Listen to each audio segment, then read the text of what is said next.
Dad died, and you left us. When I was here, I wanted to be there. Primordial instincts, without feeling, without passion, without judgment. Brutal desire. He's like an animal. There's even something subhuman about him. There's a conflict in every human heart between good and evil. Great war is a spiritual war. This is the Godfather of cinema, and thanks for joining me for my analysis of directors Francis Ford Coppola's 1979 Vietnam War film Apocalypse Now and Elia Kazan's 1951 American drama A Streetcar Named Desire. If you like this video, I'd appreciate it if you would give it a thumbs up, leave a comment, subscribe to my channel, and hit the bell notification for my future videos.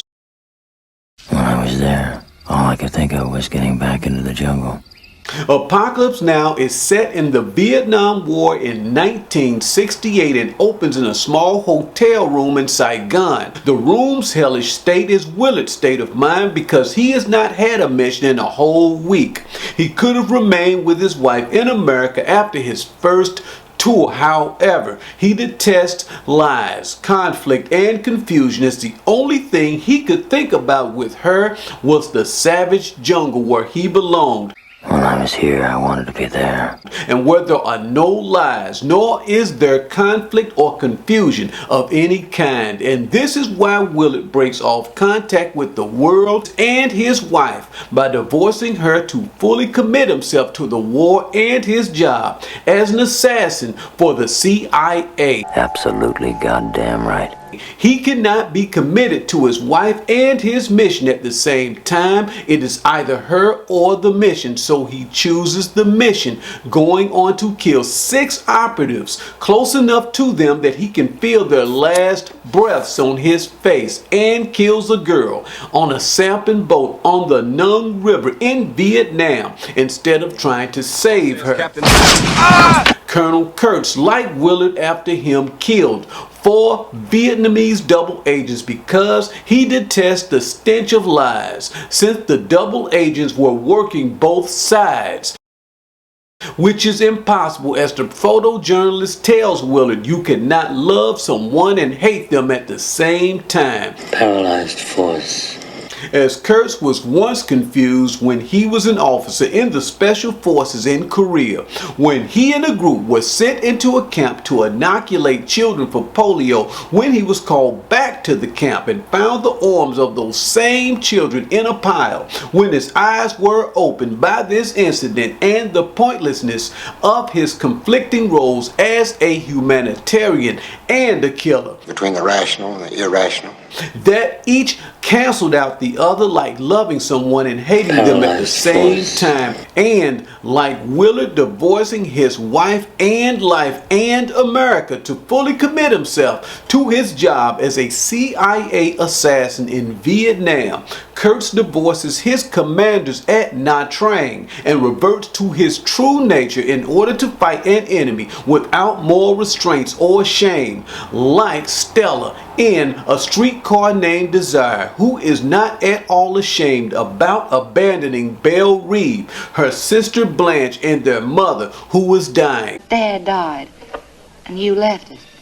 Stella's desire for Stanley Kowalski pulls her down to a primitive level and a dilapidated apartment in New Orleans called Elysian Fields. Despite her genteel upbringing, Stella is not ashamed about marrying Stanley. To the contrary, she is proud to point him out to Blanche when he starts that brawl at the bowling alley. Isn't he wonderful looking? Stella is not ashamed of being turned on by him smashing all of those light bulbs in their apartment on their wedding night. When he hits Stella during an argument and she leaves him, she goes back to him and even defends him like a mother, in denial to Blanche, who wants her to leave him. In Tennessee Williams' script, Stanley tosses Stella a package of meat for dinner. Meet because it and desire are what pulled her down to Elysian Fields. For Stanley Kowalski is not ashamed about being, as Blanche calls him, an animal. He beats Stella, then cries out for her the next minute to come back to him, and she does. He gets mad at her and throws a radio out of the window. He is blunt when he tells Blanche that he refuses to compliment women like her, and this is why Blanche dislikes Stanley, because he is not gullible or a hypocrite. He looks okay. Captain Willard is not a hypocrite either, nor can he understand why his commanders at Nha Trang would send a killer like himself to track down and terminate another killer like himself for killing 4 Vietnamese double agents. Nor can Willard understand why an American Army chaplain would hold a Holy Communion over the dead body of a VC in that coastal village, or why Lieutenant Colonel Kilgore That gasoline smell! would offer his canteen of water to a dying VC. Get out of here! Nor can Willard understand the actions of the captain of the sampan boat taking him to Kurtz's stronghold in Cambodia. Till we reach your destination, Captain, you just on for the ride. Chief stops another boat and shoots up the family on it. Then tries to bring the dying girl aboard to take her to a medic. Bring her on board. Willard sees this hypocrisy and shoots the girl to put her out of her misery. He told Chief not to stop the boat unless he was going to go all the way. Absolutely goddamn right.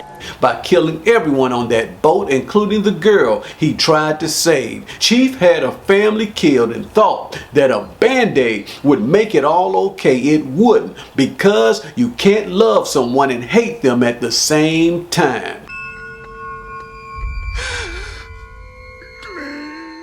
Like the United States government and Kurtz's commanders at Nha Trang, the Special Forces trained him to be a killer and made him a hypocrite because he was also a good man, liberal thinker, and humanitarian. We are here to help you. They sent him with a group of killers like him to a camp in Korea to inoculate children in the camp for polio. This old man came running after us. After they left, the enemy entered that camp and cut off all those children's arms. This incident opens Kurtz's eyes to the truth. The genius of that. And he deserts the Special Forces to go live among the Mantagnoids in the jungle in Cambodia, where he takes it upon himself to execute 4 Vietnamese double agents who were hypocrites, as he was a hypocrite in being both killer and humanitarian for the Special Forces. In Apocalypse Now, the Nung River is the main circuit cable representing the conflict between good and evil in the soul of man, which is why Kurtz believes and explains to Willard that you must utilize men's primordial instincts. You either love somebody or you hate them. In order to get them to kill without the interference of moral judgments that will confuse and hinder them. Soldiers must be trained to be inhumane in order to free their souls from conflict and the Nung River. Otherwise, all you end up being is a hypocrite. Like Blanche Dubois in A Streetcar Named Desire, who makes an impression that she is a class above everyone else. He looks okay. At Elysian Fields by reminding Stella that she abandoned her and their dying mother in Belle Reve to be with Stanley Kowalski in Elysian Fields. Blanche puts Stella down by referring to Stanley as a Pollock and an animal. Just brutal desire. She even puts down Elysian Fields in comparison to Belle Reve. Don't you think your superior attitude's a little out of place? And when Stanley offers her some of his whiskey, she informs him that she rarely touches whiskey. The stench of lies. Stanley has a friend and co-worker who is also a mama's boy by the name of Mitch. He has a crush on Blanche, however, she informs him that she is a Virgo or a virgin and that her name stands for white in French. He is innocent and naive and takes her for a lady. He reminds her of that boy. Tarantula was the name of it. That's why I brought my victims. she fell in love with at that high school, as Stella has allowed her desire for Stanley to bring her to Elysian. Blanche allowed her desire for that 17-year-old boy to bring her to Elysian. And even though Blanche is still beautiful, Stanley Kowalski knows that she is hiding something under all of her fake furs, fake jewelry, and superior airs, which she uses to deceive Mitch with. She lied to him about her real age because men expect women over 30 years old to put out easy, and she wants him to marry her and take her out of Elysian. Marry me, Mitch. Through trusted sources, Stanley learns about Blanche's checkered past, her fling with a 17-year-old boy in Laurel, and how she turned tricks at a hotel called the Flamingo. Tarantula was the name of it. She had been kicked out of Laurel, but desire follows her in that streetcar to New Orleans. When a paper boy shows up at the door, she makes him light her cigarette, but even so, after giving him a sweet kiss on the mouth, she lets him go. There's a conflict in every human heart between good and evil. In Apocalypse Now, the Nung River is the moral war and the conflict between good and evil in the soul of man, as Kurtz explains to Willard in saying that to free oneself from the struggle between good and evil, you must utilize men's primordial instincts to get them to kill without judging their actions as either good or evil. Without judgment. The side that freed its soldiers from moral judgments will win the war, but the side that failed to free its soldiers of moral judgments will lose the war. Our great war is a spiritual war. From a lieutenant colonel ordering his soldiers to surf the beach of an LZ under heavy enemy fire, to Playboy bunnies throwing a show for paratroopers, marines, and soldiers at an outpost while Charlie the Viet Cong, the enemy, is squatting in the bush. Absolutely goddamn right. To a soldier taking time out to go mango picking in a war zone. I'm a C.I.A. To a bridge under construction and heavy enemy fire at an outpost of stranded soldiers. Who's the commanding officer here? Fighting for their lives and not much else. Ain't you? Willard now understands why Kurtz got off the boat and quit the whole fucking program. For like Kurtz, he has never had any trouble killing other men, not even by hand, many so close that they could blow their last breath in his face. Even so, he cannot remember any of their faces, nor does he lose any sleep over shooting the girl on the sampling boat to put her out of her misery.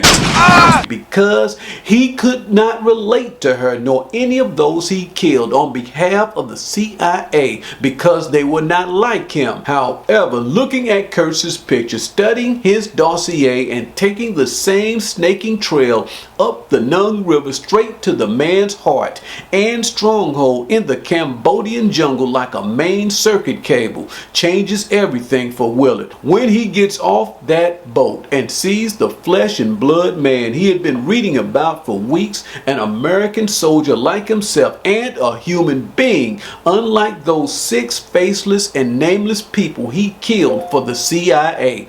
Killing Kurtz, a ritual sacrifice like a water buffalo, restores Willard back to his own humanity and God, because killing Kurtz is hard, and this is what he lost as an assassin for the CIA: the ability to feel anything towards those he killed. It had become easy for him, which takes us back to the question of whether it is possible to love and hate someone at the same time, or exclusively, or whether a person can only be capable of either good or evil, but not both at the same time. Madame Sorrelt tells Willard at the French outpost the same thing she had told her dying husband, that he was not an animal or a god, but both. He was an animal and a god, and to be a man meant exercising restraint, which brings us back to Stella and a streetcar named Desire.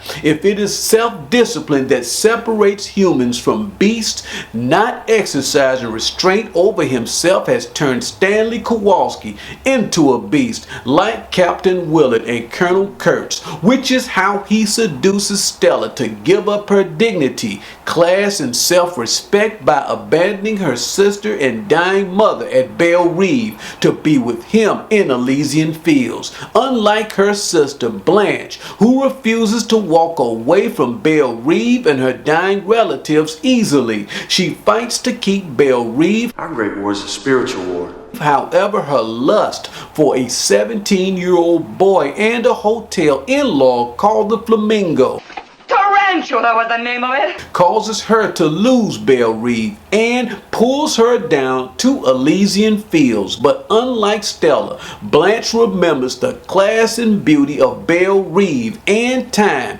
when she was once a lady of class, respect, and dignity. Scandal chases her out of town, but desire and the past follows her to Elysian Fields, where she is tempted by strong whiskey, a paperboy, and forbidden love. Even so, she refuses to give up like Stella and Colonel Kurtz, but Stanley and Desire are determined to destroy her because she is a threat to Stanley's control over Stella. He tells Mitch about Blanche's past, and Mitch breaks off their relationship at last. Without him, there is no hope for Blanche, and she will never escape her past. Desire or Elysian. Stanley gives her a one-way ticket back to Laurel and forces himself on her as an assassin for the C.I.A. Captain Willard has killed many men close enough to feel their last breath on his face, and yet it takes killing a man he knows, Colonel Walter E. Kurtz, to give him back his humanity. Blanche's downfall is a shock to Stella that gives her back her dignity and memory of the woman she used to be before she met Stanley and left Belle Reve. Her desire for him will always be with her, but Stella knows that she now has the strength to resist him. Come on, honey. You touch me. Don't you ever touch me again. So I find this law at work. Although I want to do good, evil is right there with me. For in my inner being I delight in God's law. But I see another law at work in me, waging war against the law of my mind and making me a prisoner of the law of sin at work within me. What a wretched man I am! Who will rescue me from this body that is subject to death? Horror. This concludes my analysis of directors Francis Ford Coppola's 1979 Vietnam War film Apocalypse Now and Elia Kazan's 1951 American drama A Streetcar Named Desire. If you like this video, I'd appreciate it if you would leave a thumbs up. Also, don't forget to subscribe to The Godfather of Cinema and hit the bell to receive a notification when I release my next video. I will see you soon.